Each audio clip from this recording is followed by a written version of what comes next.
Okay, welcome back to this lesson. In this lesson, I'm going to share with you what is the absolute best exercise that you want to start adding to your life to start losing fat, especially, those love handles that are so difficult to lose weight at and fat at, that visceral fat.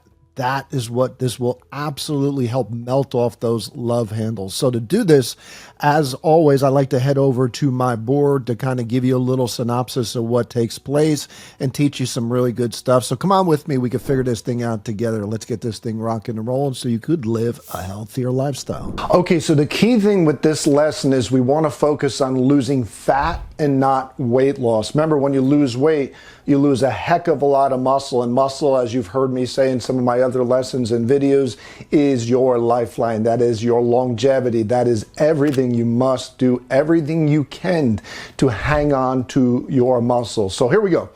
The best exercise for fat loss. The first thing you want to do is you want to figure out what your maximum heart rate, and there's a simple formula if you want to jot this down for figuring out our maximum heart rate. You want to take the number, real simple, 220, and you just minus out your age.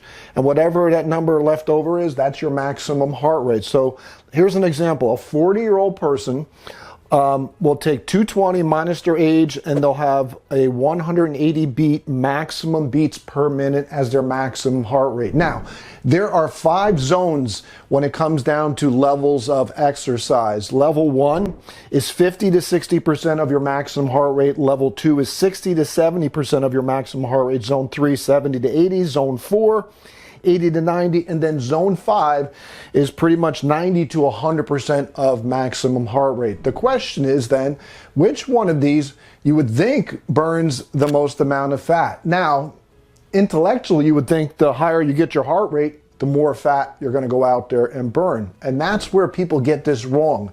Here's what you want to do.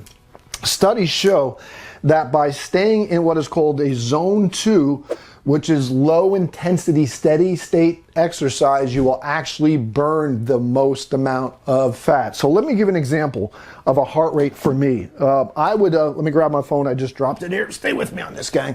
Okay, here we go. Real simple. For me, I just turned 58 yesterday. So I would take 220 minus 58. That comes out to a maximum heart rate for myself of 162. I multiply that times 70%. So that 70% would put me at about 113 beats per minute where I want to kind of keep my heart rate in. So 60 to 70%, and you do that. The other benefit of doing this is that when you do low intensity, steady state or zone 2 exercise, you don't impede or you don't interfere with doing strength training. So you're able to recover much quicker there. When you do HIIT training or you do this jogging or you do, sprinting, you tend to totally basically blow out your muscles. So you tend to be weaker the next day. So the key thing is you want to do this over a slow, steady pace. The turtle always wins the race is the best way to look at this. Anyway, hopefully you got something out of this lesson. You can apply to your life, live a healthier lifestyle. In the meantime, as always, thank you for your time and thank you for your attention, your 2 greatest resources. Hopefully we showed you some value in this video and lesson today. We'll see you on the next lesson.